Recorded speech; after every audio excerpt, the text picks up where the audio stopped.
Hi, I'm Andrea. Hey, y'all, this is Courtney, and welcome to the Human Design and Liberation Podcast. This is a space where we explore how human design and liberation theology intersect with the past, present, and future, with the intent of sharing the beauty and pain of the human experience to encourage you in your liberation journey.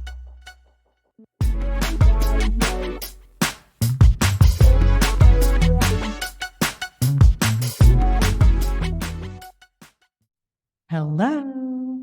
Hey. We're my back. gosh, we're back. I missed you. I missed this. I know.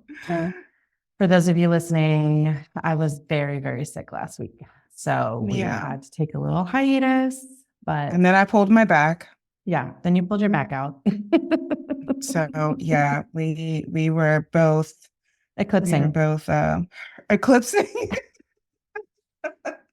We were eclipsing. We're still eclipsing. Exactly. We are definitely still eclipsing, but we're so happy to be recording and putting together a new episode for you guys.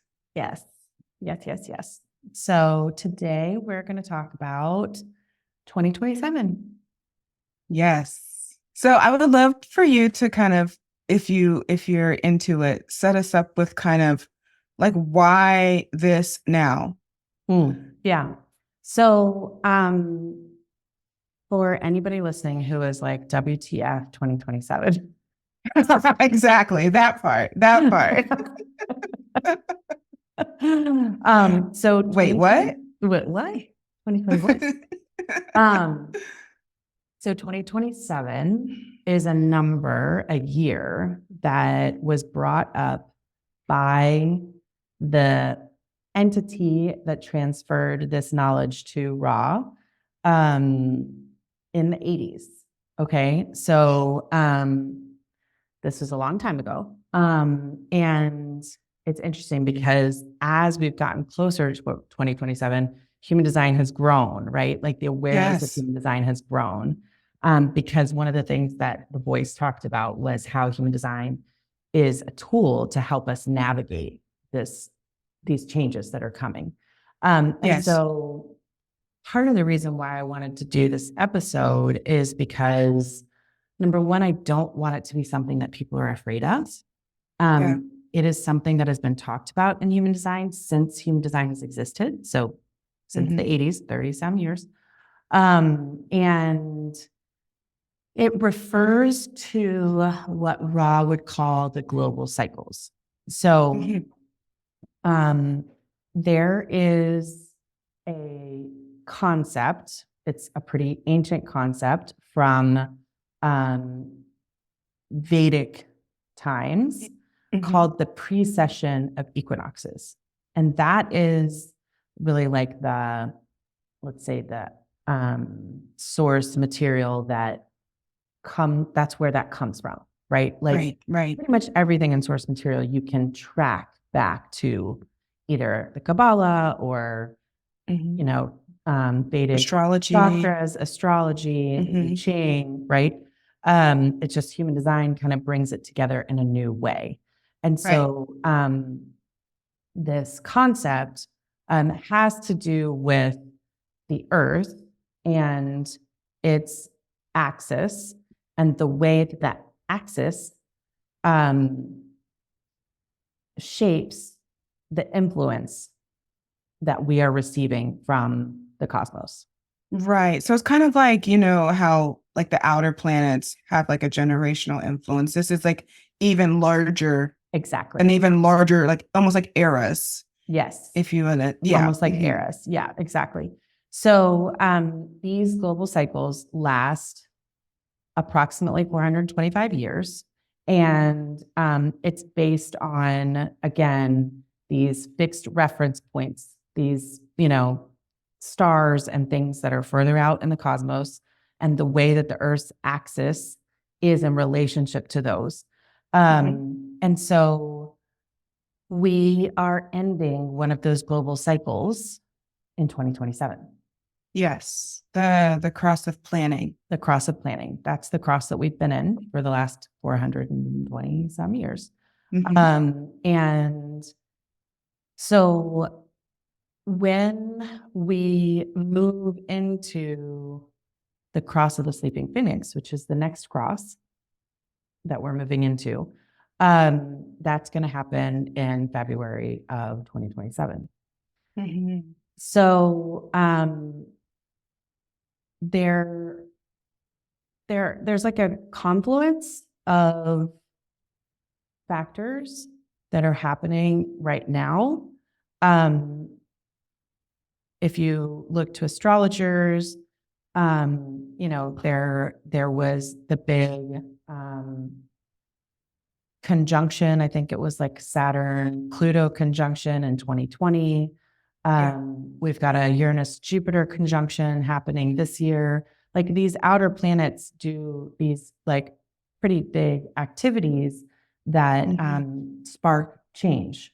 And so if we think of this axis that we're on and the shift that it is making, it is also going to spark change, but it is more of like an undercurrent frequency that we're in versus there being like a one specific event.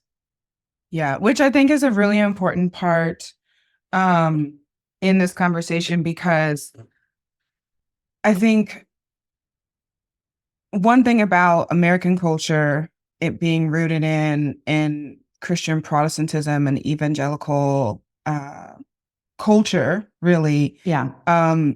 We're dealing with this kind of in essence a prophecy of sorts. 2027, this idea.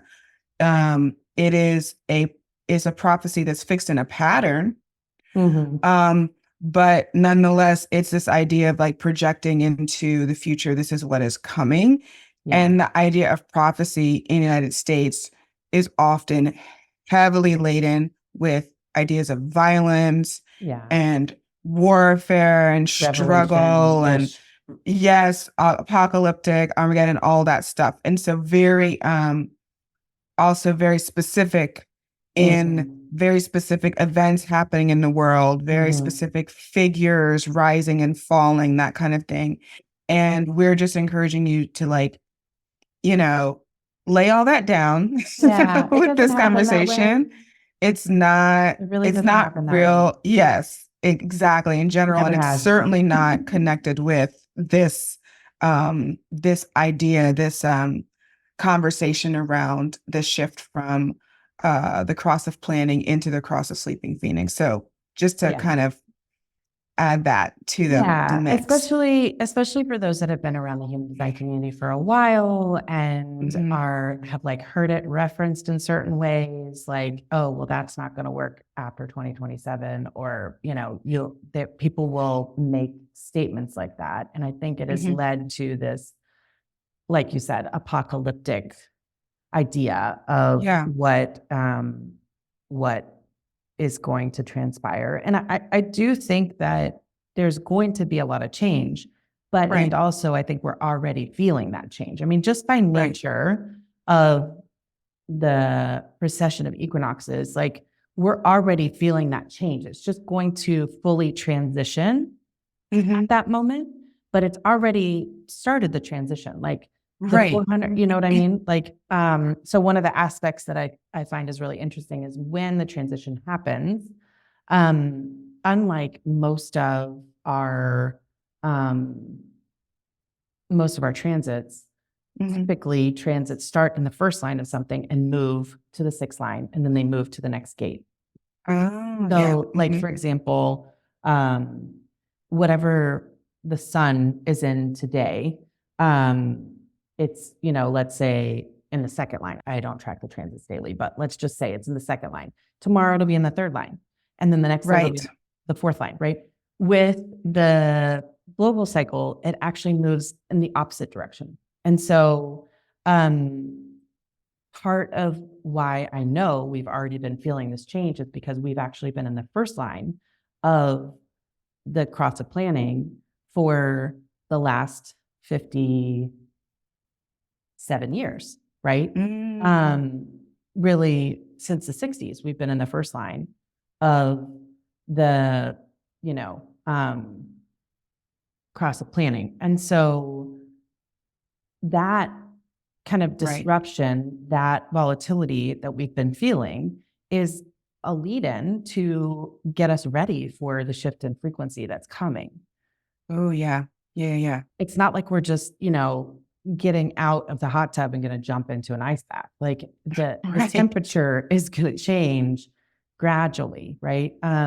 So, and that's how life works. That's how, life always worked. Even when we study some of these major events like Ice Age or Noah's Ark or things like that. Yeah. I mean, the reality behind what people were living is much more gradual, and you cannot mark it day to day than what you can mark looking back. Right. Totally. And even, exactly. I'm thinking of the civil rights movement, for instance, and everybody really fixates on the 60s, but that work was happening, before the Civil War, if you think of suffrage, you think of the abolition movement, all these things. And so it is, again, it's very much our society to fixate on particular figures, individuals, and particular crises. I think we fixate on that. And then we kind of, we tell time in that way. And then we teach time in that way, teach our history and so forth. And so, it manipulates the arc, I think. Absolutely. And so I think it is, it's really important to remember that there's always these currents and these things happening underneath what is seen on the news or, the ticker or whatever. And to trust that, there's an essence of trust that we are always in this forward movement, we're always in this procession. Yeah. I love that you bring up the civil rights movement because there's another phenomenon that actually Dr. Brittany Cooper talked about a lot during COVID, but I think it's relevant in this reference as well around the pendulum. And our norms, our societal norms. And, it's really up to us to push the pendulum in the way of humanizing, rehumanizing, but recognizing that it's going to swing. Yes. Right? We're going to get a little bit of progress and then it's going to swing. And then we're going to get a little bit of progress and then it's going to swing again. Right. And so, for example, when the Civil War was over and emancipation happened and we saw a big swing, a big progressive swing, right? That was when we had representatives that were previously enslaved, right? That was when we had a lot of progress, city and state, on the city and state level as well as national level. And then we had the Jim Crow laws come and swing us backwards, right? And so even what we're dealing with in some ways today, I think, is a bit of backlash for ground that we have gained in the last 10 years. Absolutely. I fully agree. We went from, in the late 1800s, the most Black representation we've we've literally ever had. We've never had that height of Black and brown representation before since the late 1800s. And yet, like you said, we can see the pendulum moving forward. And I want to add not just one type of representation. Now we have LGBTQIA plus representation. We have women. We have Indigenous representation. So that's another thing to think about too, is that, the regression never brings us back all the way to where we were. And the progression keeps some of it, brings more and more of us with it. Does that make sense? We're rehumanizing everyone, not just, more and more people get picked up as the broom pushes forward, And so again, it's hopeful. We have a lot of good things to look forward to as we are all doing our part in making it happen. I agree. I agree. And this is where 2027 gets interesting Yes. because even just in this time frame that we're talking about, right? It has been governed by this energy of the cross of planning. Yes. And the dominant energy in that cross of planning is the 3740, which is a channel that is really about tit for tat, Yeah. like give and take. Like, is this deal sweet enough? Are you giving me enough for me to agree to this? Yeah. So you can see kind of how that has been one of the pillars in keeping our, post-colonial structures, Yeah. Yeah. supremacy, delusional structures in place. All those systems. Yep. Is that I'm getting enough to survive. And so I'm not going to fight against it. Right. Mm-hmm. So as we move in past 2027, that background frequency of tit for tat is no longer there. Right. Right. And what replaces it is a frequency from the integration channel, which is like hyper individual, which is all about expression. Yeah. It's all about unique expression and charisma. And so it's just really exciting. Yeah. To think that that is going to have so much more airtime, right? Yeah. Ultimately. For sure. I think what is interesting to me as I was looking into this topic and thinking about it, kind of meditating on it, is this idea of individualism and individuality. And we love words. We love talking about words and thinking about the meaning of words and not just the definition, but like the connotation. Like in our society, what do these words evoke? And I think part of the fear or part of I would say the misunderstanding about the cross of the sleeping phoenix, it having an individual frequency is that we think of individualism. And so we think of like a survival of the fittest, every man for themselves type of idea, the rugged individualism that's kind of a part of our American ethos, supremacist delusion. But one way that I've been thinking about this more and more, and I'm convinced of it more and more, is that when I'm imagining individualism, what I'm imagining is someone realizing that kind of like Gen Z. I feel like Gen Z is like a really interesting group of people to think about when thinking about individualism, because they are very much committed to their self-expression. They're committed to understanding all of their identities and letting all of them breathe and live on a daily basis. And they also understand that the way that they live their lives has an impact on those around them. It kind of sets off a chain of events. It's like they understand this idea of reciprocity, this idea of cause and effect, that if you put out negativity in the world, it's going to come back. And so instead, they're looking out for themselves by standing up for other people's rights. They're looking out for themselves by taking up the call of being concerned about the planet.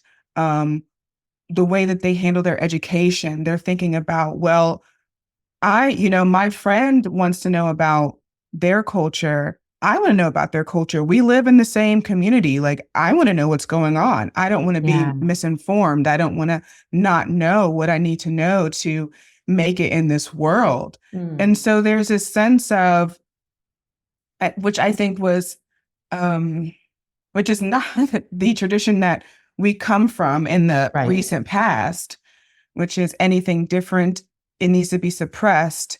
because it's going to be a threat to our survival, which is that tribal frequency. The individualistic frequency is, as many of us are thriving, the better economy we have. Yeah. The air is cleaner. The water is potable. This is kind of the way that they're imagining the world. And so it's not individualistic in a sense of like libertarian, like they don't care about what's happening across the street or with their neighbor. It's not individualistic in denying our need of each other.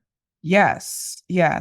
Our interdependence as a species and as a planet, you know what I mean? Like they have that, and that I think is a really great illustration of what real individualism, what real differentiation is. Yeah. I mean, I think that's what I go back to is the gifts of the energy type. And so within the 64 gates of human design, there's 3 types of energy. There's individual, which everything starts with individual energy. There's what's called tribal or communal. In my training, it was communal energy. And then there is collective energy. And so if we can remind ourselves of what that individual energy is, then it feels a lot more empowering, because individual energy is all about empowerment. It is really about discovering and embracing that which makes you uniquely you. And people who carry that individual energy signature, like I have the 1057, it's very much a part of my beingness, is wanting everybody to fully express themselves the way that they are, right? Wanting them to have the capacity and the oxygen and the nutrients that are needed for them to be fully expressed. And so, you know, it takes individual energy for us to learn what we're capable of. Yeah. So for example, let's say you have a field of tulips that were planted and they're all red. You might have one white tulip that mutated, and that white tulip made it possible for there to be white tulips going forward, because then that tulip was harvested and propagated, right? And so it is not, individual energy is not a threat to the collective. It is actually an expansion for the collective. Exactly. However, it does require both the tribe and the collective to make space for energy, right? It does require some self-reflection. It does require some a feedback mechanism by which way that individual energy can say, hey, this is no longer working. We have grown out of this, right? Right. So, you know, I'm aware of this all the time because I'm listening to, you know, all of these, you know, children's songs and reading books with my kids. And like there's a song that they've been playing at school a lot that says, you know, bye to your daddy, bye to your mommy. And I happen to know several kids in my son's class have 2 moms. And so I am like, hey, this is not working anymore. Like we need to not write songs anymore. And maybe, you know, 20 years ago, I do believe that situation existed, but there wasn't the empowerment to say something about it, that there is. Right. And so that is really what we're going to feel in 2027, is that there is this support from the background frequency to say the things that have been needing to be said a while. Yeah. Yeah. To make space for that individual expression.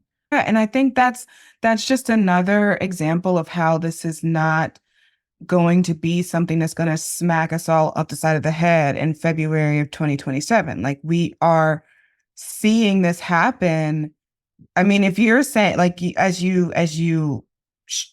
know, were able to show us, we've been in this first line frequency of the process of planning for the last 60, 70 years.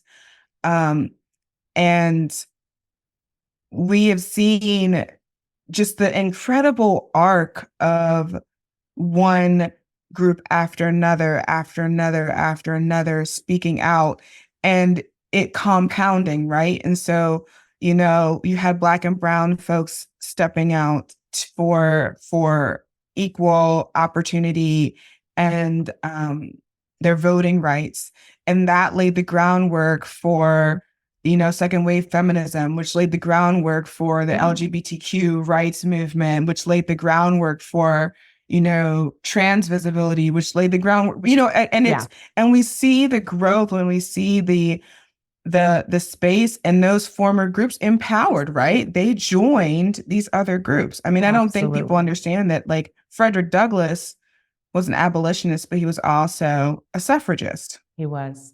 Yep. That's something that we don't talk about. We don't talk about how there's overlap always. I go back to like these energies that we're talking about. Like, this is such a perfect example of when that newness comes in, right? Like when I'm trying to remember the name of the trans woman who really, you know, Pride Day. Marsha Johnson.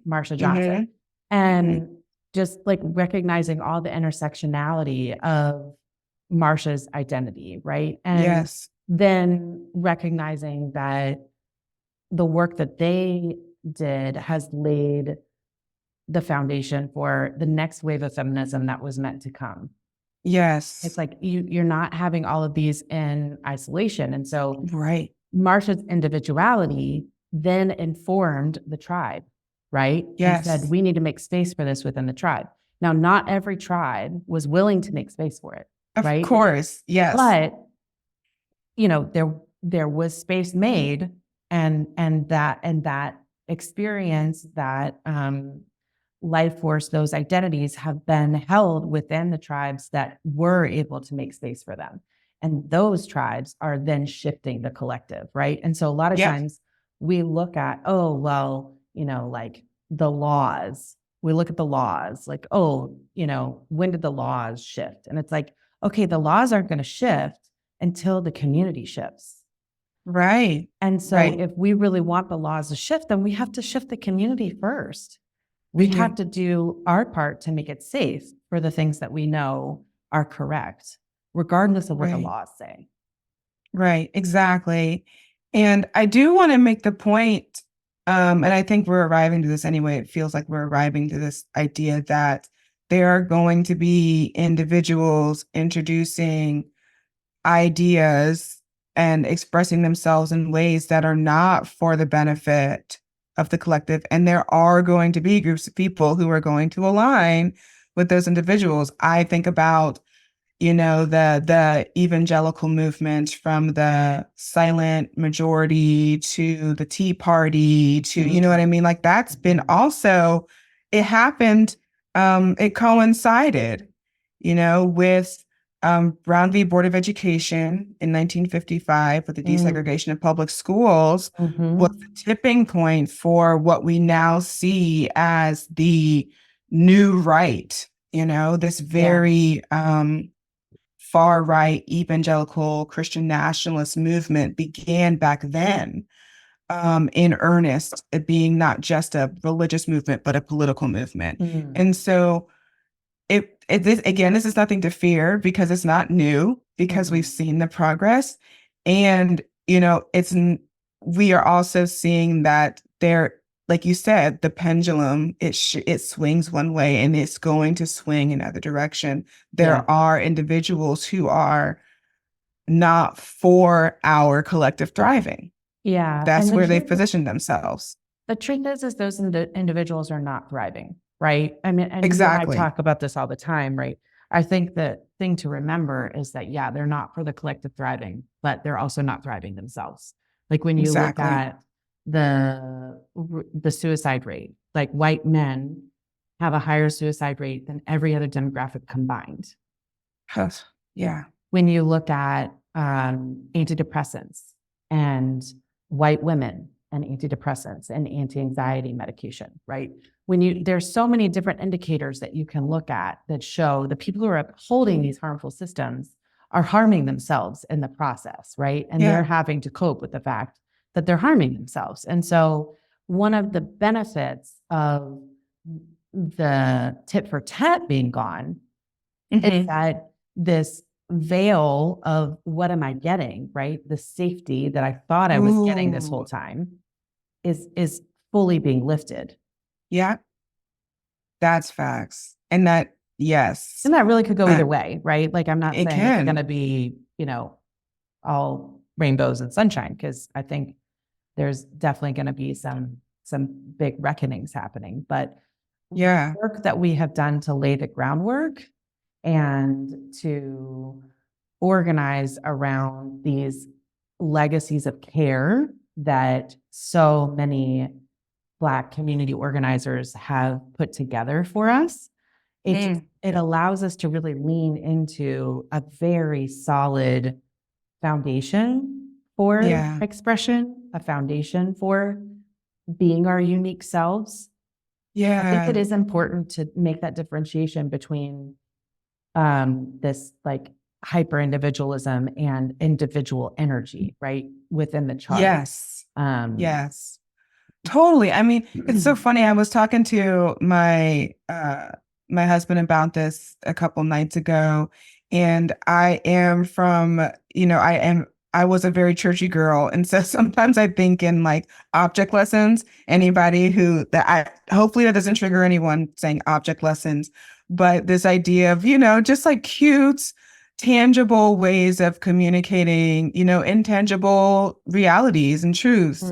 And I had this kind of vision of kind of how we've all been living under this tribal energy, and this idea of, we are here as human beings. We are pack animals. We exist for a collective thriving, right? That's how we thrive, is collectively. But we've also had this tribal kind of societal lessons on the type of person you have to be in order to contribute to collective thriving. And that has been such a small, exclusionary concept. I mean, the things that fit inside of that are respectability politics. The things that fit inside of that are like chastity and modesty and, the masculine and feminine binary and fitting inside of these gender roles and all of these ideas on like what the right type of person is in order to be someone who can contribute to society, meant that there were a lot of ableism is another one. There are a lot of people, all of us, one would say, that are walking around as just kind of bits of a self, parts of a self. And we have been told that we are responsible for upholding and contributing to the collective thriving of community as this brittle, very fragile version of the self, because it's not whole. I think of it as kind of like just one kind of twig or something trying to hold up an entire like table of food, And I feel like what we're moving into this new individual frequency where self-expression and innovation, self-knowledge, self-reflection is being supported, is that we can come to a place where we start reintegrating those parts of ourselves that had to be kind of cut away in order to fit into society's mold and idea of what a contributing citizen was. And then we can be all those things, and it creates this robust structure underneath this feast table, that we can kind of stand in our strength. We can bring all the gifts and things that were tossed aside along with those parts of us that weren't acceptable. And we can really start seeing and imagining, but experiencing, I think, more than anything, this new way of offering our full selves to each other Yeah. without fear or without any sense of restriction, which I think is what the deep longing is. What the deep longing in all of us is to be able to fully offer our full selves in society and be celebrated for that, be appreciated for that. But to really just be able to love and show our love through our creativity and how we treat our families, how we love our partners and all of those things. Just, I mean, really, truly flourishing, Yeah. and flourishing together. Yeah. Uh, and I don't know, it makes me really excited. It makes me excited too. It really does. It's interesting because, we've talked about this in previous episodes where we went through a massive mutation in 1781. And Yes. so if we think about um, going from 7 centers to 9 centers, going from being focused on survival and enlightenment to communion and expression, right? Mm-hmm. The global frequency has not really been set up for communion and expression to thrive. Mm-hmm. Yeah. Right. And Yep. so part of that is like a safety mechanism. Like, would we self destruct? Possibly, That's true. like, I mean, Yeah. you can think of like all these different ways that nature like protects itself. Like, and we are a part of those ways. Right. And That's so, right. I do not want to like deny the benefic oversight of the way things are unfolding. But it isn't lost on me that we've been kind of pushing up against this um, this kind of misalignment between Mm-hmm. our desire to be communal beings that are fully expressing themselves Mm-hmm. and the program's desire to have us operate a certain way, right? To have us Yeah. operate as machines. And so that's like, it's about 240 years that that's been Mm-hmm. going on. When you look at what was happening before the frequency shifted into this frequency, right? Like you're looking at before the transatlantic slave trade. You're looking Yep. at, the way that indigenous tribes were thriving in North and South America and, Mm-hmm. had really created the two arms of the eagle that could fly, right? Like talking Yeah. about masculine and feminine and talking about two-spirited people and just so many things that we have known, like as a Yes. humanity, we have known how to deal with, right? And so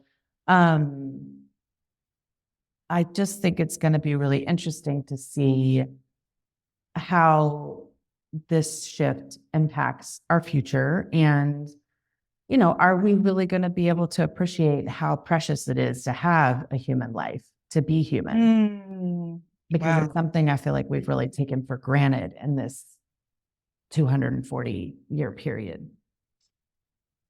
That feels very important to meditate on. Like, I hope that, I mean, I don't know how many of you take notes while you listen. I know I take notes when I'm listening to Andrea, always. It doesn't even matter if it's just like chilling or whatever. I'm always taking notes. But that's definitely something to really reflect on. It's interesting because we're currently, we're recording this on April 2nd. We are in a Mercury retrograde in Aries, and we are also coming up on this incredible solar eclipse in a few days. And at least for my chart, this is happening in the ninth house, and it's really about reflecting on connecting with the higher power and a higher ideals, higher frequency, higher energy. And I can admit that I do take for granted the life that I have as a human being. And it's not so much that like, I don't appreciate the life that I have, the like my family and, all those things. It's really more of the positioning that I've been given as a human, the responsibility that I have in nature, in the earth. This is beyond just like my home and my neighborhood. This is about the entire earth and the role that I play in it. Yeah. And and again, it's not, I mean, it's a little bit of an admonishment. It's like, this is something to kind of put somewhere in the back of my mind, to take some time to carve out some time to like offer gratitude and also reflect and meditate on. But it really quickly gives way to a lot of joy and a lot of just awe, to be a part of something, to have this consciousness and to be a part of nature as a conscious being. Absolutely. Absolutely. Yeah. Somebody that I love who speaks to this, and I was hoping we would come around to this, especially Yeah. thinking about how indigenous cultures, and depending on where your ancestors are from, you may have to go back further. Like in my particular case, I really have to go back to before the Romans in England, right? And before the Saxons invaded, and right, like there are so many different layers depending on where your ancestors are from. But Nyla June talks about how humans really are here to be a keystone species. She has a phenomenal TED Talk, which we will definitely reference in the show notes. But essentially, a keystone species, so if you Google it, it's an organism that helps hold the system together. Wow. It is like the being that is making way for the other parts of the system to thrive. And so in her TED Talk, she talks about how her ancestors would plant kelp forests to help the specific types of fish that needed that kelp and the otters that needed that kelp to be able to thrive. Or they would take so beautiful. They would take like different salmon populations, like if a river wasn't thriving or like a river was frozen over and wasn't going to defrost in time, they would take the salmon eggs and put them in a river that was thriving. So it's just ways that we have been helping, right? And we have then, in this global frequency, turned that into what's in it for me. Right. It's true. But now we have an opportunity to see that there is something in it for us, but there's also something in it for the planet. There's something in it for the bigger we. If we can really express ourselves as who we are, then to your point about, Gen Z and other ways that we're seeing this already happen, that the whole planet thrives when that happens. Yes. It's not at the exclusion of, like we don't reach whatever greatness is, for lack of a better word, at the exclusion of another being, another environment, and of course our planet being at its best too. And that's something that as human beings we believe for a long time. I mean, one thing to reflect on for those history buffs out there is a conservation movement, and Teddy Roosevelt, and this idea that these gorgeous, pristine lands that they were coming into contact with in the Midwest was something that just kind of grew out of the ground that way, and they did not take into account. They were not willing to see that it was the indigenous people and their husbandry, their love of the earth, and how they loved the earth and nurtured their land. And that's why they were beautiful, and that's why they were thriving. It wasn't just some wild, jungle thing that they were, coming on. And so, and again, even the jungles of Africa, and South America, and all these places that the West would treat as, a place where that was, like you said, uncivilized, or it wasn't, or it was just, like you said, happenstance. Nothing was happenstance. And we can be a positive impact, not only on each other, but on this planet. We have historical evidence of our capacity to be that, and record, not just evidence. So we can go back and remember those things, and then, innovate and create new ways and more beneficial ways. We have that capacity to do that. So another thing to really look forward to. Yeah, it's exciting. It's exciting to be in this place of like closing some harmful cycles and opening up to what can we bring forward and how can we innovate? How can we bring that individual energy in to show us what's needed now? Yeah. And how it starts with a deep, radical love of self and love of life. That is, it's beautiful. You can't make this stuff up. It's really just can't. it's just so phenomenally gorgeous. Well, I'm excited to be here with you exploring it and with all of our listeners. Yes. And I'm excited to see what this brought up for them. Yeah, If me you're too. listening, share with us. Find us on Instagram. Find us in Apple Podcasts. Leave us a review. Yes. We love hearing from you. It means the world to us. It does. It does. All right. Until next time. Till next time. Thank you so much for tuning into HD and Liberation Podcast. We hope you've gained valuable insights into human design and its role in building a life of peace, success, satisfaction, and wonder. If you've enjoyed this episode, please show your support by liking, following, and sharing our podcast on YouTube or your favorite podcast platform. Your engagement helps us reach more people who can benefit from this wisdom. For exclusive content and to join our thriving community, consider becoming a Patreon member.